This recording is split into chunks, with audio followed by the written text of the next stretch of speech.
Isang mapagpalang araw po muli sa ating lahat. So welcome back to our 365 daily devotions. So today is September 5, 2024 and today nga is Thursday, and this is our fourth installment of our current series, which is the 7 pillars of complete trust in God. So our topic for today is ang topic natin for today is trusting in God's provision. So, in connection to our topic for today, ang Bible verse na ating tatalakayin ay ang Philippians chapter 4, verse 19. So, in New International Version, "And my God will meet all your needs according to the riches of His glory in Jesus Christ, in Christ Jesus." In Filipino translation naman, wherein ang Biblia 2001 version, "At pupunan ng aking Diyos ang bawat kailangan ninyo ayon sa kanyang mga kayamanan sa kaluwalhatian kay Kristo Jesus." So, para mas mapalawak pa ang talakayan natin, is proceed tayo sa ating teaching. So, why should we put our trust in God's provision? So, ito yung pinaka-question natin for this topic. Why should we put our trust in God's provision? Number 1, because God is our ultimate provider. So God, He is our ultimate provider, diba? He is the creator of all things, kaya siya yung great provider natin, kasi lahat ng resources na makikita natin sa paligid natin na siyang nagagamit natin sa everyday life natin, lahat yan galing kay God. And lahat ng mga bagay na hinihiling natin na kailangan natin is binibigay din niya sa atin. For as long as nakita niya na para sa atin yung bagay na yon, and for as long as hindi ito magiging hindrance sa plano niya for us, and kung nakikita niya na para sa atin talaga yung bagay na hinihiling natin, then ibibigay niya yun, diba?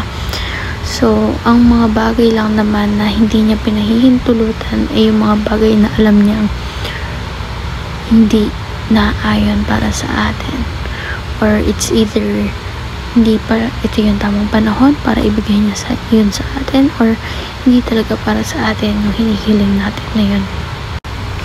So, based sa naging usapan namin kanina sa care group, diba, sabi kasi doon, blessing from the blessed. So, tayo, sobrang dami nating blessings na natatanggap, diba? But those blessings are not only intended for us, diba? So, dapat yung blessings na yun ay sinashare din natin sa iba.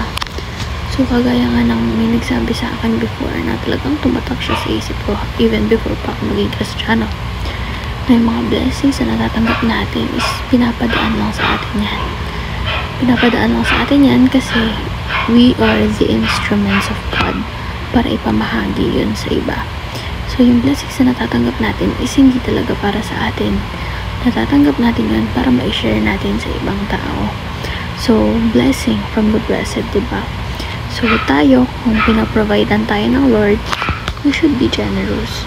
Huwag tayo maging madamot, kasi yung mga generous, yun yung mas lalo pang pinagayabong ng Lord. Yun yung mas lalo pa niyang mga binibless, yung hindi madadamot at mapagbigay. Number 2, God never runs out of provision. So, His provision, His act of supplying us with all our needs is never ending. So, isipin na lang natin, sa araw-araw na nakakagawa tayo ng kasalanan, kung bibigyan niya ng limit yung provision niya sa atin, di ba dapat noon pa? Kasi araw-araw tayo nakakapag-commit ng kasalanan. So, are we even deserving to receive all the things that we are receiving from Him? Lahat ng hinihiling natin na binibigay niya, lahat ng pangangailangan natin, deserve ba natin lahat ng yon dahil makasalanan tayo? No. So, it is just a living proof na God never runs out of provision. So, lagi siya nagpo-provide for us dahil alam niya na makakabuti ito para sa atin, di ba? And number 3, God is generous to generous people. So, ito nga yung sabi ko kanina. When you are generous, then yung blessings mas magiging open pa sa'yo. Diba? Yung tipong like for example, kasi kanina nag-sharing kami sa church. Meron doon nagsabi na may time na last money na niya yun, pero pinili niya pa rin i-share sa ibang tao sa mas nangangailangan yung last money niya na yun. And ayun nga, hindi pinaramdam ng Lord sa kanya na wala na siyang pera after that incident. So mas bumuhos yung pagpapala sa kanya, diba? Hindi siya hinayaan ng Lord na magkulang sa perang gagamitin niya sa everyday survival na, diba? So ganun kabuti ang Lord. Kapag ikaw nagbigay ka, mas grabe ang balik sa'yo ng blessings. Ganon ang Lord, diba? So He is generous to generous people. So ngayon naman is proceed tayo sa ating application. Number 1, be content with God's provision. Number 2, be qualified by being generous. Number 3, be expectant when trusting in God. So for our discussion part by now, after watching this devotion, we should be able to identify the reasons as to why should we be generous in order to qualify for the promise in Philippians chapter 4 verse 19, or itong verse nga natin for today. So ayun lamang po for our devotion for today, and I hope may natutunan tayo. So may God bless us all.